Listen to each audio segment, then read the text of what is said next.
เป็นคิวของท่านอาจารย์หลวงลุงชัยวัฒนาคเสโนแล้วก็ตนตัวอาตมาภาพสามเณรรักปัญโยนันท์แห่งวัดสันเหมืองตำบลหนองล่องอำเภอเวียงหนองล่องจังหวัดลำพูนเชิญเลย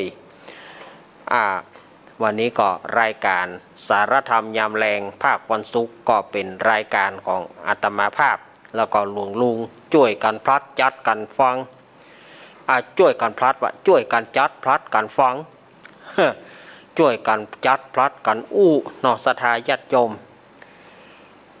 ก่อนอื่นก็อนุโมทนาศรัทธาญาติโยมสาธุชนคนดีจัดพลัดกัน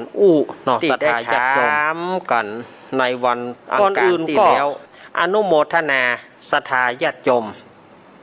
สาธุชนคนดีที่ได้ถามกันในวันอังคารที่แล้ววันอังคารที่แล้วอาตมาบัดได้มาสักกำเนื่องด้วยว่าเจ้าหน้าที่ประจำก็คือเจช่างเทคนิคเปิ่นติดงานอย่างที่เปิ่นแจ้งไปตะเกียเปิ่นติดงานขาวดำวันอังคารแล้วก็ลุงหนานเปิ่นก็บัดได้อยู่อาตมาภาพก็เลยบัดได้มาสักกำก็เลยศรัทธาญาติโยมก็โทรหากันเศร้า อนุโมทนากับญาติโยมเนอะที่โทรหากันเนาะว่าท่านอาจารย์ไปที่ไหนหายไปหน่อยอาตมาบัดได้หายจะได้อาตมาภาพก็ยังอยู่เนี่ยแต่ว่ามันบัดได้มาจอดบัดได้อยู่ที่วัดที่ว่าศรัทธาญาติโยมก็โทรถามกันแต่เนออนุโมทนาขอบคุณเนอะศรัทธาญาติโยมที่ได้โทรถามอาตมาเนาะดีว่าเจ้าหน้าที่ช่างเทคนิคเปิ้นบ่อยู่อาตมาก็เลยบัดได้มารายการสารธรรมยามแรงนี้ก็จะมาปะกันทุกวันศุกร์3 โมงจนถึง5 โมงแรงแต่วันนี้มาจ้าไป10 นาที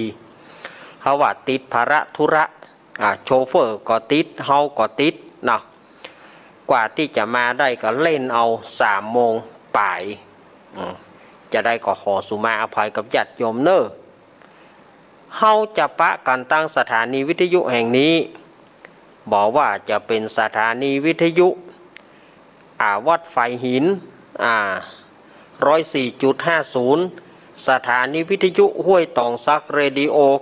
98.75 สถานีวิทยุบ้านทุ่งเรดิโอ 89.50 สถานีวิทยุมนเสียงธรรมอำเภอแม่แจ่มแล้วก็อีกหลายๆสถานีวิทยุวัดพระบาทอุดมน้ำบ่อสาวาอำเภอฝางจังหวัดเชียงใหม่เนาะแล้วก็หลายสถานีที่เปิดรับสัญญาณในภาคแรงนี้มาปะกันวันนี้เป็นวันศุกร์ที่30 เมษายนพุทธศักราช 2564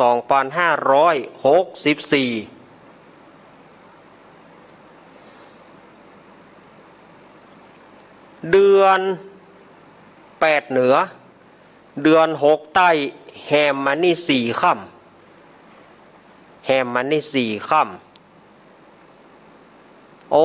เสียดายญาติโยมอาตมากับมันใกล้ครวนดูถ้าวันนี้เป็นปกติวันนี้เฮาบ่มีเรื่องของโควิดบ่มีเรื่องของโรคหายนี่นะวันเดียวนี้เฮาก็จะมีกันปุณณศรัทธาญาติโยมที่สถาบันธรรมาภิวัตรศพเตินอำเภอแม่เมาะจังหวัดลำปางซึ่งเฮากะการกันว่าวันที่30 เมษายนเฮาจะไปสะเก้าดำหัวท่านครูบาอาจารย์นักจัดรายการก็ดีพระสงฆ์องค์เจ้าทุกรูปทุกองค์เฮาก็กะการว่าจะได้ไปสะเก้าดำหัวจะได้ไปสุมาคารวะ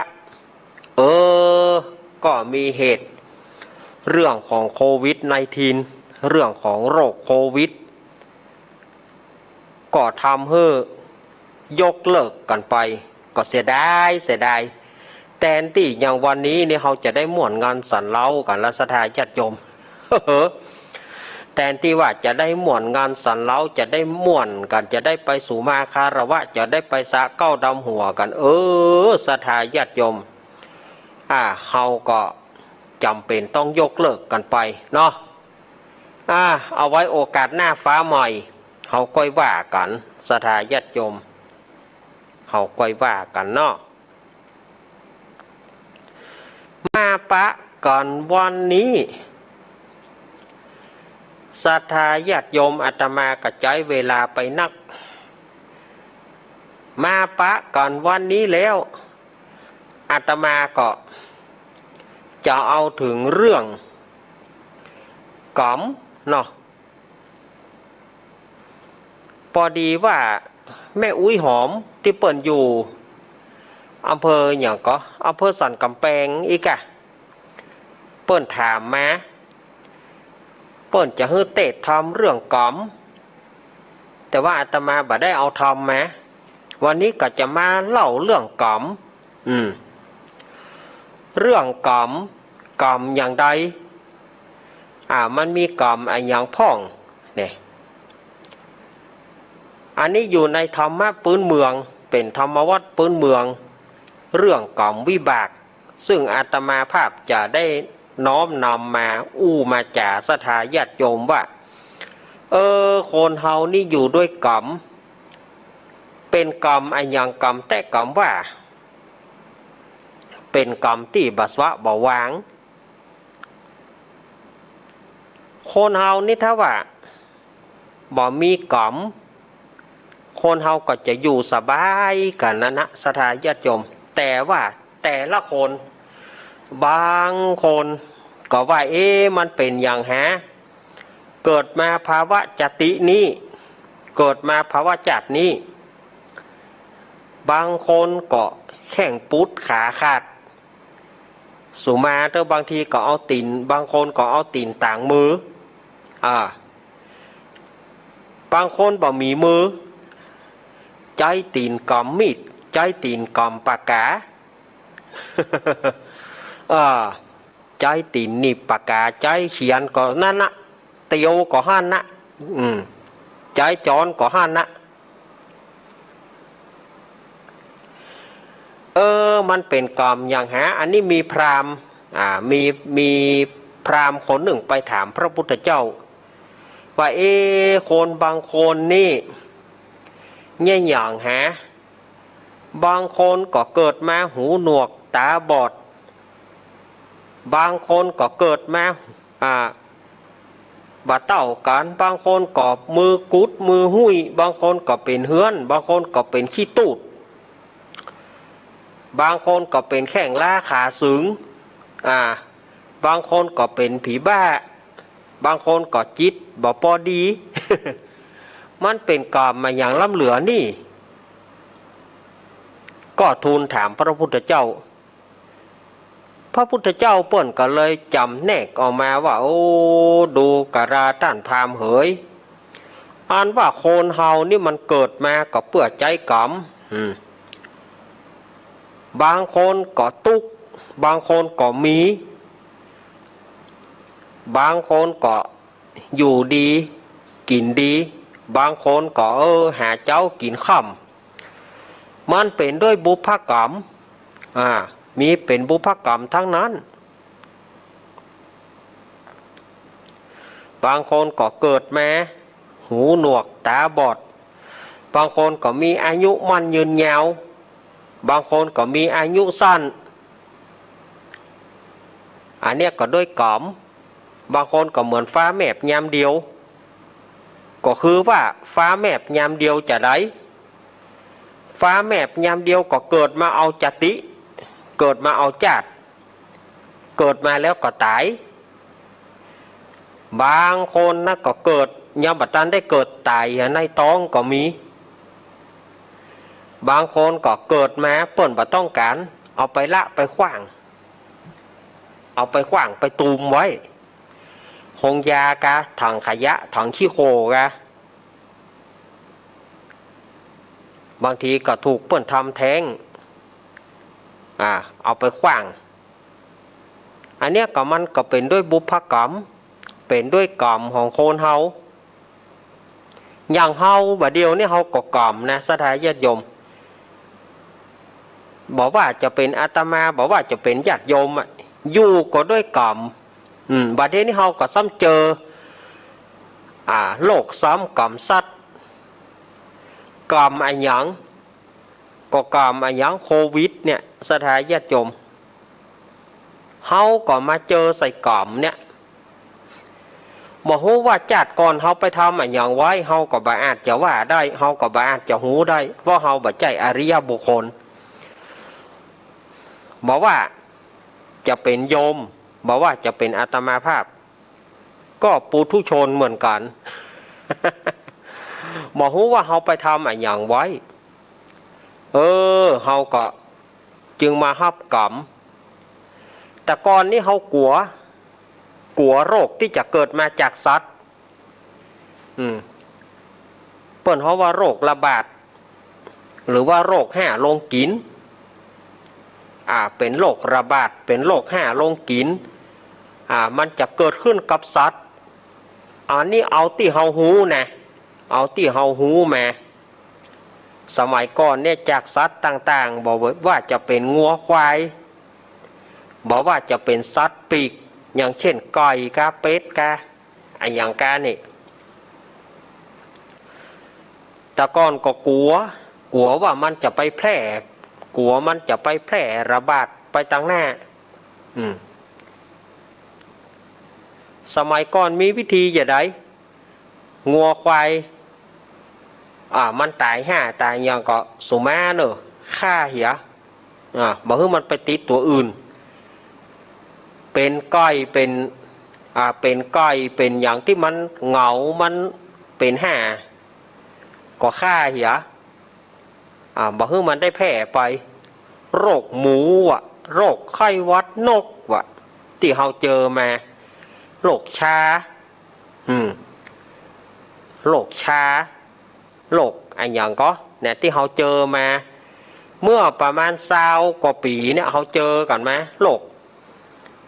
ชาโรคแอนแทกโรคโคคัสซูอิดโรคอันอย่างที่เราเจอก็เข้ามาเฮาก็ว่ามันไกลตัวเฮาว่ามันบ่มีผลหยังจากเฮาทีนี้ก็มีโรคชาจากโรคชาแล้วก็มีไอ้ไข้หวัด2009ไข้หวัด2009ที่มันระบาดเมื่อประมาณ10 ปีที่ผ่านมาโรคไข้หวัด2009เฮาก็ว่ารุนแรงละไปที่ไหนศรัทธาญาติโยมตอนนั้นก็ใส่เม็ดใส่หน้ากากอย่างเงี้ยใส่หน้ากากแต่ว่า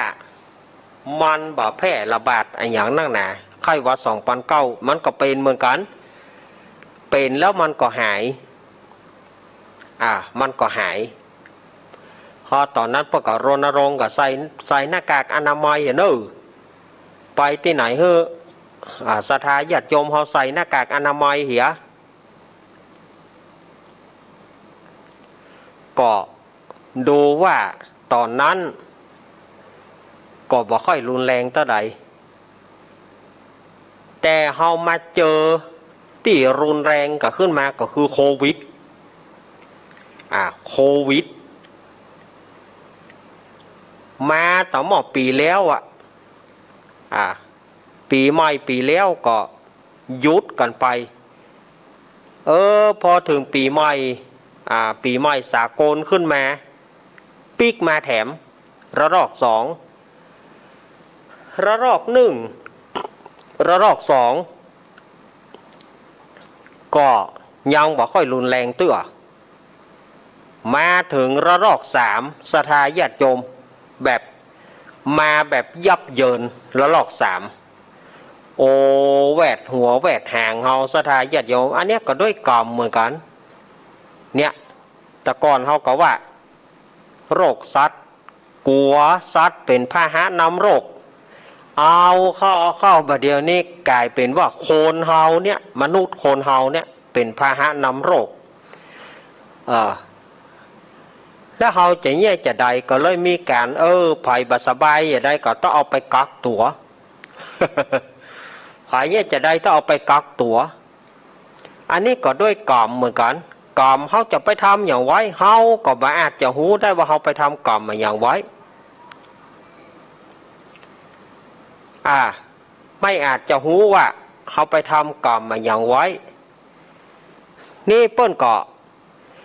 พราหมณ์ท่านนี้ก็ไปถามพระพุทธเจ้าว่าโคนเฮานี่มันมีกรรมอย่างล้ำเหลือบางคนเกิดมามีก้ามือบางคนก็เกิดมามีก้าแขนภาคเดียวบางคนเกิดมามีก้าแขนศอกบางคนก็ถูกตัดแข้งตัดขาไปบางคนก็ถูกตัดแขนไปบางคนก็ถูกตัดนิ้วไปบางคนก็เป็นโรคขั้นโรคนี้มันเป็นเพราะหยังเนี่ยองค์สมเด็จพระสัมมาสัมพุทธเจ้าเปิ้นก็บอกว่าโคนเฮาเกิดมาแต่ละคนกรรมนี่มันบ่เหมือนกันบางคนเกิดมาหูหนวกตาบอดก็เพราะว่าจาติก่อนเวลาหันตู้เจ้ามาหันตู้เจ้ามากุมบาทโล่นหนีเหียทำบ่หูบ่หันอย่าระวังเด้อศรัทธาญาติโยมเฮาก็ถ้าจะอยู่ในจำแนกเฮาก็คงจะอยู่ในจำพวกเนี้ยนี่ ชาติก่อนเฮาก็ถ้าจะมาอยู่จำพวกนี้เหมือนกันฉะนั้นเปิ้นตีกองมามองเปิ้นมากุมเข้าเนอะเปิ้นมาบิณฑบาตป่าไส้ทำเป็นบ่หูทำเป็นบ่หันทำเป็นลบหนีหรือว่าเปิ้นจะขอให้ขอหอมบางทีเปิ้นมาขอเมตตาละอ่อนแห่เตียนก็ดีหรือว่าจะเป็นเปิ้นเรียอะไรที่แบบแปลว่าเปิ้นขอจิตเมตตาช่วยอันนั้นอันนี้หรือว่าศรัทธาญาติโยมเปิ้นแห่มาบัดเดี๋ยวนี้เปิ้นจะตานเตียนเนอะสมมุตินะเปิ้นจะตานเตียนภาษาเนอะโล่นหนีเหียเนี่ยอันนี้ก็กรรมเปิ้นว่าบางคนที่มีมืองิกมืองอก็ดีมือกุดมือหุ้ยก็ดีอันนี้ก็ด้วยเหตุว่าไปลักของเปิ้นแย้มไปลักของเปิ้นบอกว่าของวัดของบ้านไปลักของเปิ้น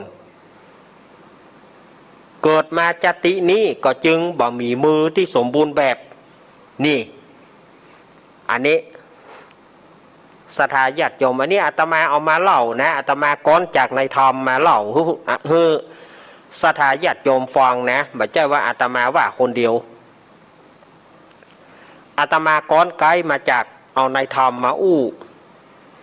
อย่างเฮาแบบเดียวเนี่ยเฮาก็เจอกรรมขนาดนักที่เฮามาเจอโควิดเนี่ยศรัทธาญาติโยม เอาไปเอามาก็ต้องถูกกักกันตึงหมู่กักบริเวณแต่อย่างเฮานี่เฮาบ่ได้ถูกกักตัวบ่ได้เปิ้นบ่ได้ส่งเฮาไปที่อื่นแต่เฮาอยู่ในบ้านอยู่บ้านไผบ้านมันกินบ้านไผบ้านมันถ้าบ่จำเป็นจะไปออกมาดูเนี่ยก็ไปตามกรรมนะศรัทธาญาติโยมกลัวว่าโรคจะไปติดต่อแต่ก่อนนี้เฮากลัวสัตว์ลูกแต่ก่อนนี้เขากลัวพาหะนำโรคจะเป็นสัตว์บาดเดี๋ยวนี้พาหะนำโรคก็เป็นคนนะศรัทธาญาติโยมว่าก็เป็นที่น่าสังเวชสังวรแต่ก็อดเอาเนาะศรัทธาญาติโยมอย่าใดมันอันนี้ก็ตามมาตรการของเปิ้น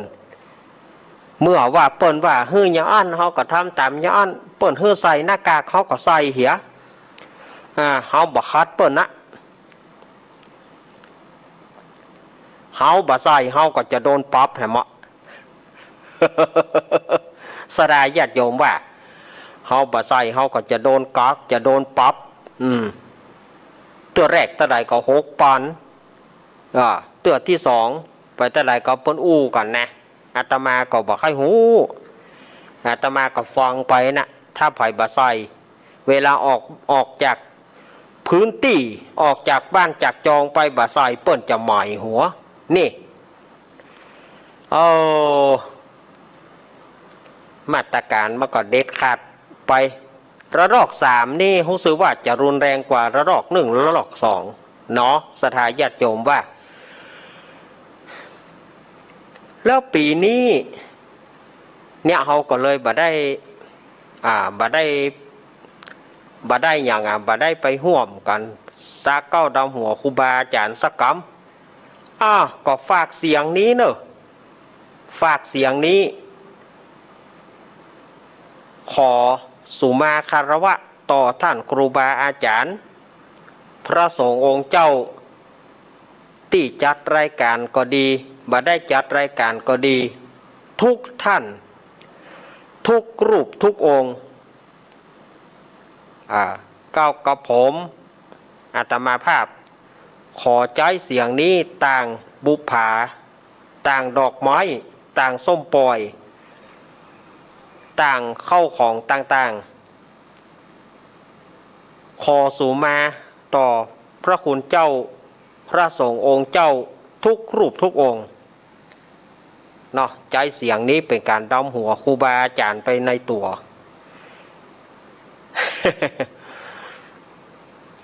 สถาญาติโยมว่าบ่จ้างจะเงี้ยจะได้เนาะเอ็นดูครูบาอาจารย์ที่เปิ้นตั้งจิตตั้งใจจะไปลำปอมบ่ได้ไปสักกำเมื่อเฮามันได้ไปก็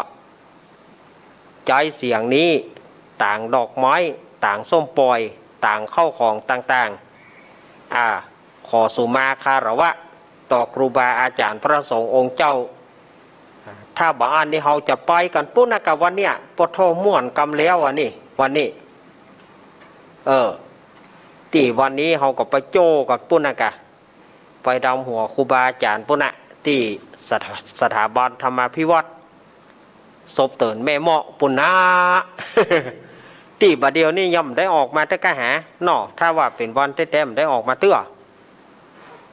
เจก็เกียมการกันไว้จัดดีละเจก็จะไปน้องบิวก็จะไปนี่หรอกะการกันก็จัดดีเพื่อได้ปล่อยสักคนถ้าได้ปล่อยเขาเกิดงานกำบ้านผมมันมีอย่างไรฮะมีก็มีต้องสละปล่อยปูนเลยไปห่วงหน้าพะวงหลังอย่างมีก็มีไก่ใหญ่ก็หลงปืนว่าห้ามปล่อยก็ว่าได้การได้เกียมกันละลูกงานนี้เขาเกียมกันเป็นเดือนลูกแต่ว่าพอดีว่าโควิดเข้ามาเหตุก่อนวิดหมดก็เลยวิดตั้งยังตั้งย่างสถาญาติโยม อย่างท่านพระครูณัฐพงศ์เปิ่นเตศธรรมมหาราชวันนั้นโรคโควิดเนี่ยสถาญาติโยมแม้แต่ปู่พามก็ต้องปู่พามมากินเกินแล้วมาก็ต้องไปเสาะหาหมอไหนก็บอกไปเพราะว่าหมอกลัวโควิดกลัวปู่พามเป็นโควิดเปิ้นไปก็ต้องว่ากลัวเป็นโควิดหมอได้ก็บอกไปหมอเหนือก็บอกไปหมอใต้ก็บอกเอาหมอโรงพยาบาลก็หมออนามัยก็หมอคลินิกก็หมอปืนบ้านก็บอกไปในที่สุดบ่จ้างเนี่ยใดท้องมันแตกท้องมันฮับบ่ได้แตกดังโพลบอกลูกหมอลอกเอาดูเลยกันสดาญาติโยมว่าเมื่อปู่พามตายท้องแตกพระเจ้าสนใจก็บอกว่าบ่บ่อยแล้วบัดเดี๋ยวนี้ไปเอาไปวันนี้เนอะคนตาบอดกำไฟคนตาบอดคือกำไฟน้ำตางอย่างเฮาก็ได้กะให้จีหมดอะคนตาบอดกำไฟลูกทำเจ้าหันให้จีหมดอะไหนบอกหัวจีหมดอะไล่จีหมดหมอคนตาฟางตีกองคนตาปองตีแซ่ค คนตาบอดกำแค่นี่หรอแต่กำกำได้กะเมียnhọn mà húa hỏi chỉ một á จีหมดเมื่อเอาไปแล้วแย่ใดตกลงกันโรคโควิดก็มาเจ้าปู่พามไปเสียที่ไหนเอาไปเสียห้วยก็จะเป็นหนองเอาไปเสียหนองมันน้ำก็จะแห้งเอาไปเสียที่แล้งน้ำจะท่วมเอาไปเสียที่ลุ่มน้ำฝนก็จะแล้งจะเอาไปเสียที่ไหนเอาไปเสียหัวก็บ่มีคนตายเอาไปเสียเล้าไก่ก็จะตื่นจะเอาไปเสียที่ไหนไปเสียเก้าเป้าก็บ่หวานเอาไปเสียเก้าตาลก็จะบ่ออกหน่วยฮะปีที่สมัยโทรหาผมเมื่อตอนคุณไหนมันโทรมาถามว่าปีที่สมัยของเขาเนี่ยนะโทรมาหาผมแต่ว่าเมื่อไหร่กัดเราเจ้าว่าเมื่อไหร่ของนะว่าใหญ่ที่เน้นล็อกวัตถุมันจะประจันรายการว่าจัดครับน้องปีที่สมัยของเขานะบ้านตอนนะเมื่อตอนคุณน่ะเปิดโบดับแต่ว่าเมื่อไหร่กัดปีที่สมัยของเขาเนี่ยครับแล้วจะเอาไปเสียที่ไหนจะเอาไปเสียเล้าไก่ก็บ่ได้ไก่จะบ่นอนเอาไปเสียคอนก็จะไว้กินเห็ดเอาไปเสียเล้าเป็ดก็จะบ่ไข่เอาไปเสียที่ไหนบ่เดี๋ยวนี้บ่มีที่เสียเอาไปเสียไปเหี่ยวเสี่ยงเมี่ยงก็บ่อนุญาตจะเอาไปเสียที่ไหนเอาไปเสียกลางกาดแม่กาแตกกันตึงไปเสียวันตกผีมันจะหลอกเอาไปเสียวันออกก็เปิ้นว่าบ่ได้เอาไปเสียตั้งใต้เปิ้นบ่ฮื้อเมือเอาไปเสียตั้งเหนือก็ว่าแย่บ่มีที่เสียสักที่ก็เลยลงมติกันเอาปู่พามไปเสียที่สถานที่นั้นนะมันบ่งามก็คือสถานที่ขี้แห้งเปียงกลางขาขี้กาเปียงหัวเข่าแสดงว่ามันเป็นที่บ่งามที่สุดก็คือขี้แห้งเปียงกลางขาขี้กาเปียงหัวเข่าพอเอาไปเสีย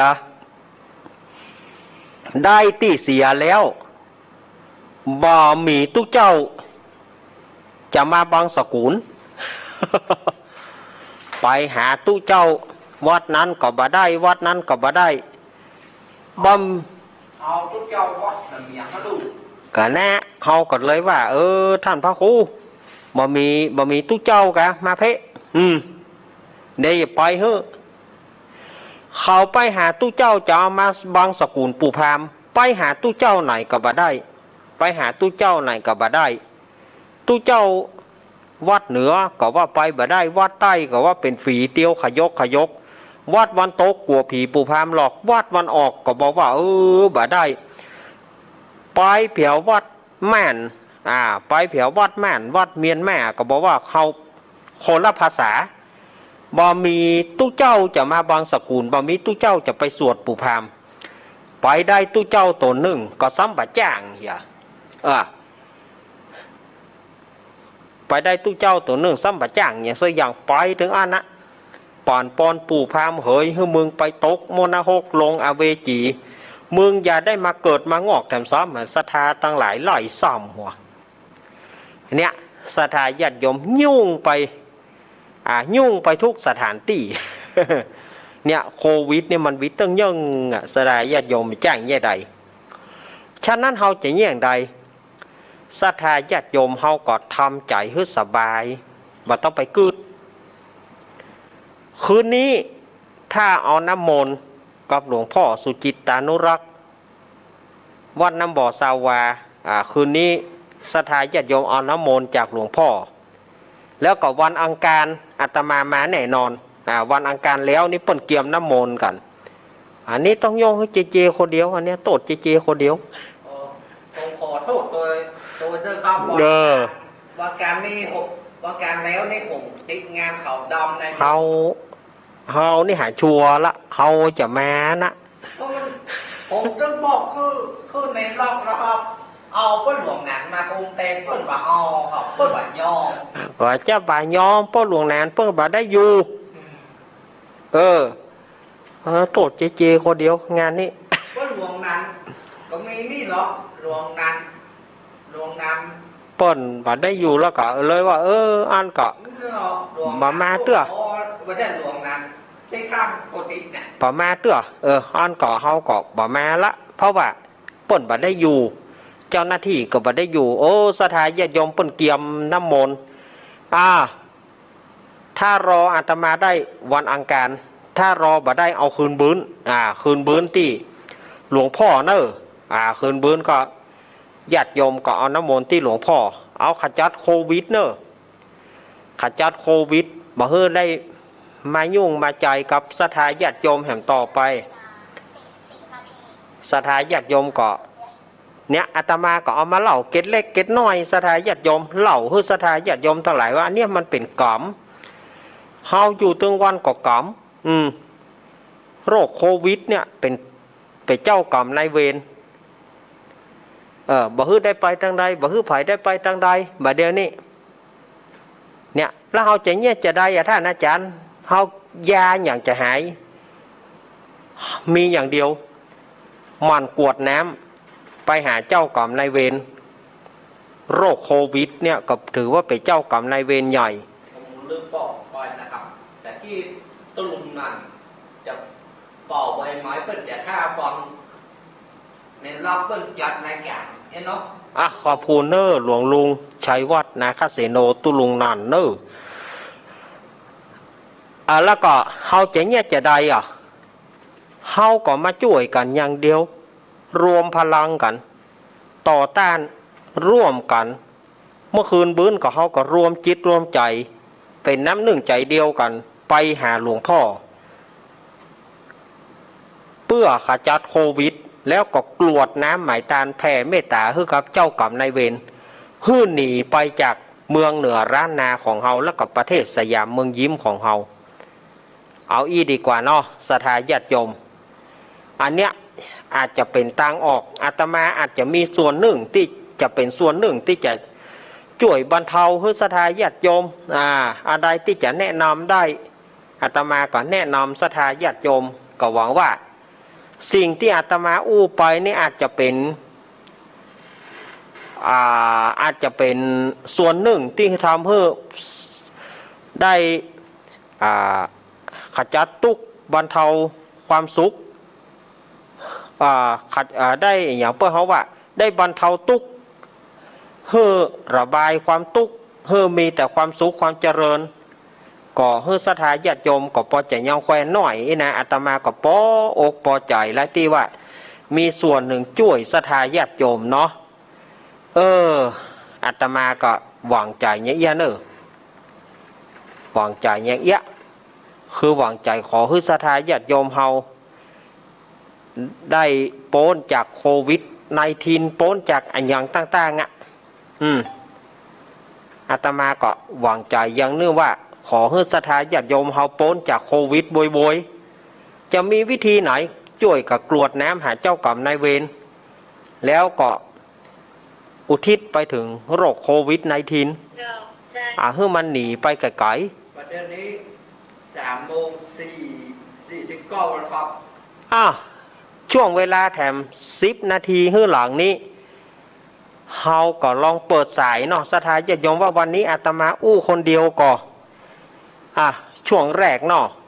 อาตมาวางสายให้แล้วเนอะ0892140135จะมีฝ่ายจะโทรมาพ่องรอบนี้ก็ได้จะบอกว่าสายเบาว่างนี่นะสายเบาว่างเนาะว่างแล้วนะโทรมาได้เลย0892140135เนาะ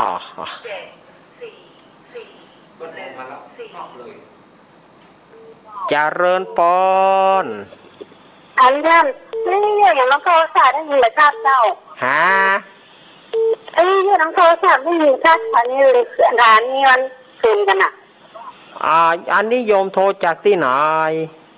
จากหางดงเมื่อก่อนมาจากหางดงเชียงใหม่เจ้าแม่รัตดาเจ้าแม่รัตดาอีเนาะ เจ้า แม่ฟังขึ้นยัง 104เจ้า 104เนาะ เจ้า 104วัดไฟหินเนาะแม่เนาะ เจ้าด้านนักกระถางด้านน่ะดีขนาดเลยกระถางฟ้าลมเนี่ย ก็ แม่เชื่อเลยอะ ลองแล้วเนาะลองกับตัวเก่าเนาะ เจ้าแม่ท็อปมันดำดังแดงแม่เป่าโมระแม่เอาโมระ ดับปิ้ง ดักปิ้งเนาะบ่ใกล้เลยเนาะดีแล้วเนอะแม่เนอะ เจ้า อย่าได้แม่ลองไหลจับเนอะไหลให้มันจับ แม่ฟัง เนาะ ร้านเลย ฟังตึงวันเฮามาวันเดียวเฮามา2 วันอีกเด้อ วันนั้นเนี่ยเก็บน้ำมนต์ไว้อ่ะ บ่ได้มาสักกรรมเนอะครับเอาไว้วันอังคารเนอะวันอังคารจะมาชดเชยให้เนอะ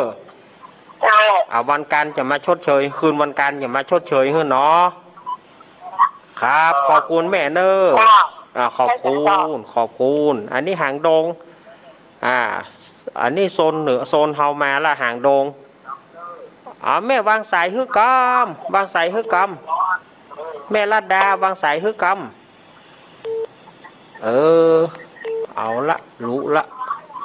0892140135เอาโทรเข้ามาเจริญปอน ภาษาเจ้าไหนน้องเห็นเด้อ แม่เพน เจ้า มาแล้ว ชัดเจนได้เด้อ ชัดเจนเนาะ จ้าชัดเจนเด้อ ครับ มีอย่างจูนทุกอย่างเด้อก็แปดนี่แหละชัดเจนดี 98นี่ชัดเจนเนาะ จ้ากระจายเจนก็ได้เน้นเด้อ ครับ ขอบคุณนะเพจสู้นะ ครับจ้าสวัสดีเจ้า ขอบคุณเนอะผู้หญิงไทยหัวใจเพชรนี่แม่เพน ขอบคุณนะเพจพูดใจเพชรน้ำด้วย เจริญปอน จ้าเป็นจ้าเจ้าเรื่องเดิม แม่สีทอน เจ้านี่คือการเจ้าไม่ได้มาการเรียนส่งของแก หน้ากากปัดชัดบ่ได้ฟังกับ ก็ พี่เติง ก็ว่าหายไปไหนหลังเรื่องแบบสบายเลย บ่ได้หายไปไหนแต่ว่ามันมีเหตุขัดข้องทางเทคนิคหน่อย เจ๊ติดตัวจังละ หน้ากากเจบ่อยู่ ก็ได้เจ๊ตอนนั้นต้องให้กันละคนเห็นแล้วก็ไม่เน้น ครับวันการ ไม่ นี้ ได้ เตรียม ตามตลอดเลยที่ตามตลอดเลย ติดตามตลอดเนาะ จ้า ช่วยกันนะช่วยกันไหว้พระสวดมนต์ไล่โควิดหนีโวย จ้า หน้ากากป้ากัน กันรักษาเรื่องเลย ครับขอบคุณแม่สีทอน จ้าสู้ๆจ้า สู้เข้าไปสู้เข้าไป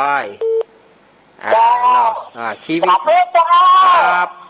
ชีวิตไม่สิ้นก็ดิ้นชีวิตไม่ดิ้นก็สิ้นมันดึงย้านนะหรอนอสถาญาติโยม0892140135โทรเข้ามาโทรเข้ามากับกอนเนอร์สถาญาติโยมเจริญปอน จ้าเรื่องการเช้า มาแล้วเนอมาแล้วโยมปี่พิสมัยมาแล้วเนอ เจ้ามาแล้วสวัสดีเจตัว ครับสวัสดีครับ เจ้า ผมปิ๊กมาดื้อ โอ้โหจะอย่างเนาะ พี่ มันก็โทรมาอย่าง ครับ ไม่รับอย่าง พี่ เมารับ เมาลับกะพี่ครับ เจ้า พี่โทรมาหาผมเมื่อไหร่แต่ว่าเมื่อแรงก็จะเจ้าแบบ อย่างก็ ว่าเจถามว่าปี่โทรหาเจอันเมื่อใดวะแต่ว่าเมื่อแรงก็ว่าวันนี้วะเจว่าลืมไป โอ้แต่ว่าอย่าแต่ว่าแต่ ก็ ว่า กันร้องกันแล้วนี่ ย่าลืมเหมือน ยังลืมเลยจ้ามันจะเบอร์ค้างนะเคยริ้วกันแล้วนะ หน้ากะ จะลืมเหมือนกันครับลืม ไม่น่าเชื่อว่าจะลืมนะคนนุ่มคนกำนี่นะ หน้ากะเนาะเดี๋ยวก็เดี๋ยวโยมปี่ มาทัก น้อง ทายได้เป็นยัง ครับ มีเบอร์โทรกันเรียบร้อยแล้วเนาะ ครับ เดี๋ยวหลังไม่ดีกว่าเนาะ ครับ ขอบคุณเนอะ ครับผม ครับ จานมัสการเจ้า ครับ เดี๋ยวพรุ่งนี้เจอท่านข้าจารย์เอารักษ์เนาะสาธิตเจ้า ครับครับ ครับ พรุ่งนี้ก็ว่า ตา กั ม น คุณ กรรม เจ้า ครับโยมปี่พิสมัยนี่มาแล้วดอนตันอำเภอแม่ริมนี่ เจอเปิดที่ไหนคนถูก วันพรุ่งนี้จะเปิ้นจะออนแอร์ออนแอร์เข้าใส่วิทยุขึ้น104เนาะ จ้า เมื่อคืนว่าจะได้เจริญปอ ไป น จากเจ้าค่ะ จากทางได้ ไปจากเจ้าค่ะ ได้ยินแล้ อ ว ยู่อยู่จังหวัดน่านเจ้า จังหวัดน่านเนาะ อำเภอนาน้อยเจ้า อำเภอนาน้อยแม่หยัง แม่สีคำเจ้า แม่สีค แม่สีคำ